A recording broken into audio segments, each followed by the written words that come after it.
Gazette du Togo, une vision sur l'actualité togolaise et sur le monde.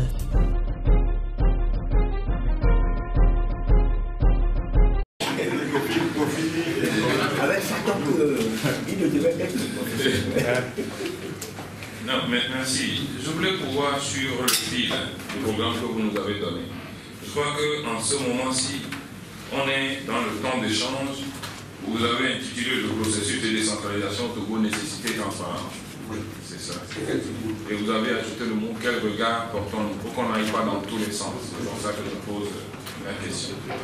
Alors moi, je veux peut-être intervenir sur 3 éléments. Le premier élément, ça constitue l'historique. Le deuxième élément, c'est le processus même dont vous parlez. Le troisième, un certain nombre de remarques.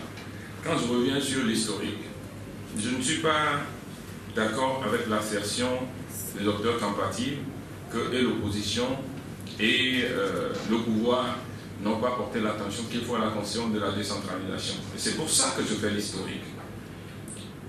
Lorsque nous avions commencé le processus de démocratisation,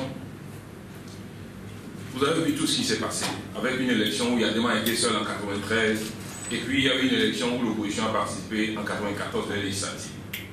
C'est cette législature qui est la première qui a commencé à se consacrer aux questions de décentralisation. Mais rappelez-moi ici, je crois qu'il était dans cette législature-là, et c'est cette législature qui a initié la loi sur la décentralisation. Alors, après ça, vous vous souvenez que vers la fin de cette législature-là, il y a eu des élections avec des assemblées monocolores. Et il n'y a plus de législature qui a suivi, qui doit veiller à la mise en œuvre de la loi. Vous vous souvenez? Jusqu'en 2005, toutes les assemblées qu'il y a eu sont des assemblées monocolores. Alors c'est en 2006 qu'on a été au dialogue que la question de la décentralisation est revenue. L'historique est important parce qu'il y a des étrangers parmi nous qui comprennent ce qui s'est passé. Alors, en 2006, c'est le gouvernement d'union nationale, en 2007, qui a repris la loi sur la décentralisation et qui lui a donné l'ossature que nous avons aujourd'hui et que le docteur Kampati venait de citer. Alors, Ouro Akpo a rappelé que nous avions fait des manifestations sur cette question et c'est le dialogue Bariga qui est revenu sur cette question-là. Lorsque le dialogue Bariga nous a posé la question, on était au temps du CST, de l'arc-en-ciel et du reste en ce moment. Et au niveau de ces regroupements-là, nous travaillons, nous avions des rencontres ensemble et nous avions dit que parmi toutes les élections à organiser, s'il y en a une qu'il faut faire prioritairement parce qu'il n'y a que de l'argent pour une seule élection, pour nous, c'est les élections locales d'abord. Si je mens, les gens peuvent me démentir. Donc ça veut dire que dans notre historique, nous, au niveau de l'opposition, nous n'avions pas délaissé la question de la décentralisation. Nous considérions que c'était la base de la démocratie, mais depuis, c'est le pouvoir qui a bloqué. L'historique était important pour savoir où nous en sommes. Deuxième élément, le processus. En tout cas, pour le moment, je vous l'accorde, ceux qui disent, mais pour moi, c'est un abus de langage. Il n'y a pas encore de processus en cours actuellement. Ils ont fait un atelier. Un atelier, c'est quoi? Soit c'est une réunion qu'on tient pour renforcer les capacités ou pour réfléchir sur un sujet. Lorsqu'on réfléchit sur le sujet, on le rassemble. Et lorsqu'on commence la mise en œuvre des résultats, on parle de processus. Pour le moment, je ne vois pas encore de mise en œuvre des résultats de cet atelier pour que vous parliez de processus. Voilà un peu ce que j'appelle l'abus de langage. Donc pour moi, le processus n'est pas encore lancé, ouvertement enclenché. Pour que nous sachions ce que nous avions devant nous et les luttes que nous avions à mener, nous devons nous comprendre sur les thèmes et les points où nous sommes. Alors en troisième lieu, j'ai parlé d'un certain nombre de remarques. Certains l'ont dit sans appuyer là-dessus. Nous n'avons pas à l'Assemblée de loi sur la décentralisation actuellement, à part l'ancienne loi. En tout cas, à ma connaissance, il n'y en a pas. Donc ça aussi, c'est un abus de langage de dire la loi que nous avons devant nous sur la décentralisation devant l'Assemblée. Il n'y en a pas. S'il doit y avoir une loi, ça doit être une loi portant prévision de celle qui existe. Il n'y a pas encore de projet de loi à ce niveau-là. Les seuls projets de loi qui existent, c'est l'ancienne loi que nous avons votée pour les préfectures et le projet de loi portant découpage des communes. Donc c'est ça, c'est juste ça. Ce n'est pas un texte sur la décentralisation. La décentralisation, c'est un processus, quelle taxe, comment on subdivise, qui est-ce qui s'occupe des écoles primaires, etc. etc. C'est pas ça. C'est juste un découpage des communes. Et comme on vous l'a dit, c'est un découpage qui consiste à saucissonner les préfectures, tout comme les Européens en 84 étaient venus couper l'Afrique en y mettant sur un papier un trait. Voilà ce que nous avons. On ne sait pas ce qu'on va mettre. C'est vrai que dans l'ancienne loi, il y a la communalisation intégrale. Ça veut dire que les cantons vont être des communes rurales et les villes vont être des communes urbaines. Alors, si les cantons ne sont pas tous assez viables pour être des communes rurales, comment est-ce qu'on les regroupe ensemble sur la base de quels critères? Ce n'est pas dans le texte. Le texte, c'est juste, on prend une préfecture, on coupe en 4, ou on prend une autre, on coupe en 3, on dit 1, 2 et 3. On ne sait jamais où ça s'est passé comme ça. Maintenant, qui va mettre les villages et les cantons dans le 1, dans le 2 et dans le 3 là? Je crois que ce que moi j'apprends, c'est quelque chose qu'on veut laisser à la discrétion du président de la République. C'est-à-dire qu'à la place d'un décret. En tout cas, c'est ce que j'apprends pour le moment. Donc il faut que nous sachions où nous sommes pour savoir où nous allons. Je vous donne ces éléments de manière neutre afin qu'on puisse ne pas se tromper sur les thèmes et le truc pendant le débat. Merci. Sur l'aspect anticonstitutionnel et tribaliste du projet de loi portant création de nouvelles communes.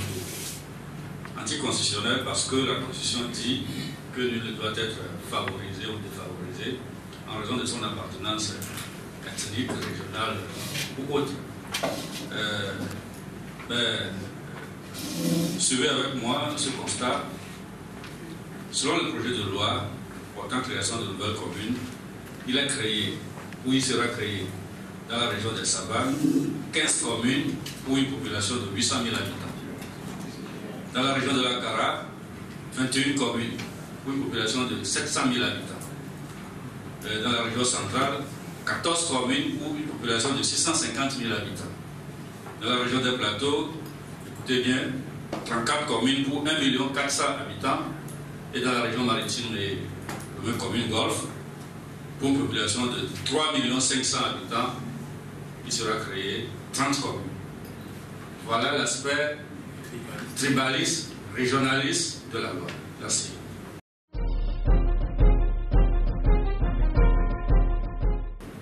Des exemples pour apprécier la question. Selon les documents que nous avons eus, mon collègue l'a dit tout à l'heure, le gouvernement a refusé de donner les documents sur le processus de décentralisation qu'il est en train de mettre en route. Mais selon les documents que nous avons eus, je prends un exemple au hasard. Dans la préfecture d'Aného, il y a la commune de Anfoin. Dans la préfecture de Lac, il y a la commune d'Anfoin, la commune de Aklakou, la commune d'Abouedranfort, la commune d'Aného et la commune d'Abouegan. Il y a un problème. Gridji se retrouve dans la commune d'Aného. Or, Gridji a pour vassaux, j'emploie bien les mots, Gridji a pour vassaux Anfoin, Aného et Aklakou et Abouegan. Voilà tout ce qui procède de Gridji. Gridji va être sous eux. Ce qui veut dire qu'on est en train de détruire la culture et l'histoire de la préfecture des Lacs. Or, pour qu'un pays se développe, il faut que ce pays-là ait son identité, son génie créateur. Lorsqu'on détruit l'identité, on détruit le génie, il y a problème. L'exemple de la préfecture des Lacs se pose un peu partout.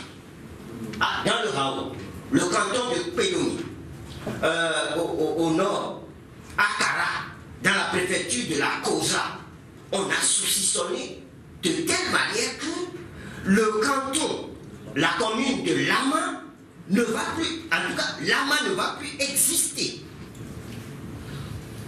On revient à Lomé. Mon collègue a commencé tout à l'heure par parler de Lomé. Il y a Lomé et Lomé intramuros. La ville de Paris, je donne des exemplaires, compte 22 communes. Mais aujourd'hui, Paris et l'Île-de-France, c'est ça, non? On dit aéroport Paris-Roissy. Or, Roissy ne se trouve pas à Paris, dans Paris. Et Paris a une mairie centrale. Le même problème se trouve en Belgique, où les Wallons et les Flamands sont toujours en bisbille, n'est-ce pas?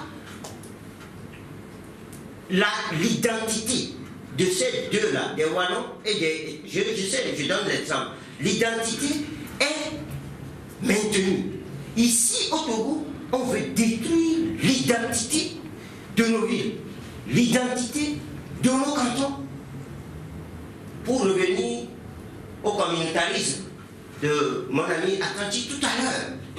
Donc, nous avons un processus biaisé. Et si nous ne faisons rien, mais le Togo sera, en tout cas en dehors des problèmes que nous avons déjà, le Togo sera, je ne sais pas, il y aura des querelles partout. La décentralisation telle que le pouvoir est en train de la piloter va nous amener dans la casse, ou bien va nous amener dans des conditions où nous, en tout cas, tout ce que nous avons connu vont revenir au galop. Voilà l'appréciation que nous faisons de ce qui se fait actuellement, sans parler du transfert de compétences qui va créer un autre problème. Je vous remercie.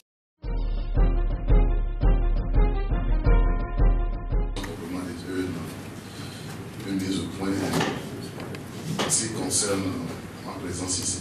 Vous savez, l'invitation que nous avons reçue à l'ANC est adressée aux députés. Mais nous autres, nous voyons la chose autrement. C'est-à-dire que le débat en ce qui concerne la décentralisation ne doit pas être limité aux députés. Vu sous cet angle, nous limitons nous-mêmes le débat. Parce que le débat doit être un peu plus large. Si l'on s'adresse aux partis politiques, qu'on permette quand même aux partis politiques de se positionner. Parce qu'en réalité, quand on s'adresse aux députés, on s'adresse peut-être au groupe parlementaire ou bien l'organisation de ces députés-là à l'Assemblée nationale. Nous pensons qu'il faut peut-être, avec cette loi-là sur le statut des partis politiques de l'opposition, impliquer davantage les partis politiques pour que ça ne soit pas limitatif aux députés. Je ne sais pas si je fais comprendre. Oui, bon, peut-être avant que vous ne continuiez, il suffisait seulement que vous tourniez à côté de vous pour demander à l'honorable député s'il est prêt le mardi. Est-ce qu'il n'est pas informé qu'il est en train de vouloir voter une loi sur la décentralisation?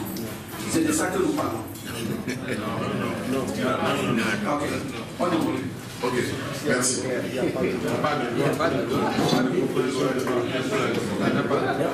Ah, c'est la loi sur les communes. Non, il n'y a pas. Il n'y a rien. Ils ont recouru ça. Vous détenez l'information. Non. Vous n'y êtes pas du tout. Il n'y en a pas. Ok, on y va. Eh bien, merci beaucoup.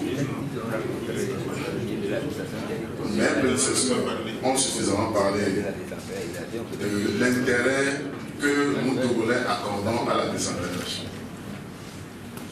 Je voudrais peut-être revenir sur les problèmes et inquiétudes aussi importants que nous avons. Tel que le processus se présente aujourd'hui, nous sommes très inquiets. Dans un premier temps, de la démarche du gouvernement dans la création, d'abord dans la communalisation intégrale au Togo. L'option du gouvernement, c'est la communalisation intégrale. C'est-à-dire que transformer tout le territoire national en commune. Ok. Deuxième aspect de la chose, c'est que la base de cette communalisation intégrale est l'élément canton. C'est-à-dire que l'on s'appuie sur les cantons pour créer ces communes. 1 ou 2 cantons, 3 cantons, je ne sais pas ce qui sera arrêté définitivement. Mais lorsqu'on aura créé des communes sur la base des cantons, le problème fondamental, c'est l'instauration du communautarisme. On donne la possibilité au canton, parce que quand vous prenez un canton, l'élément de base, c'est l'ethnie. C'est l'ethnie. Lorsque la commune est créée sur la base de l'ethnie, ce n'est plus la communautarisation, mais c'est le communautarisme. Demain, la conséquence pour nous au Togo serait dangereuse. Ça, c'est un élément important à prendre en compte. Le second élément, c'est que lorsque l'on veut lancer un processus du genre, le travail doit être fait depuis la base. C'est-à-dire que on ne doit pas seulement rester au niveau de Lomé, au niveau des ministères, ou bien avec les partis politiques à Lomé sans relais à l'intérieur des populations, à l'intérieur des quartiers de ville, pour initier, pour mettre en place le processus. Or, ce que nous constatons, c'est que le pouvoir en place veut élaborer un programme à sa guise à l'intérieur des 4 murs et l'imposer à la base. Une démarche qui va du haut vers le bas, vous voyez ce que ça peut donner comme conséquence dans la mise en œuvre. C'est surtout sur ces 2 éléments que moi je voudrais me fonder pour dire que nous sommes mal partis. Parce que on ne peut pas mettre en place un processus de décentralisation sans impliquer les populations elles-mêmes. Aucune population aujourd'hui n'est impliquée dans la démarche. Il ne s'agit pas de réunir des chefs de canton ou bien quelques chefs de village pour dire que nous lançons le... C'est pas ça. L'expérience que nous avons vécue dans beaucoup de pays, ce n'est pas ça. Même si ces pays-là ont aujourd'hui des difficultés, alors que cela a été fait d'une manière ou d'une autre, mais notre situation serait pire et dangereuse. Je voulais m'arrêter là pour le moment. Merci.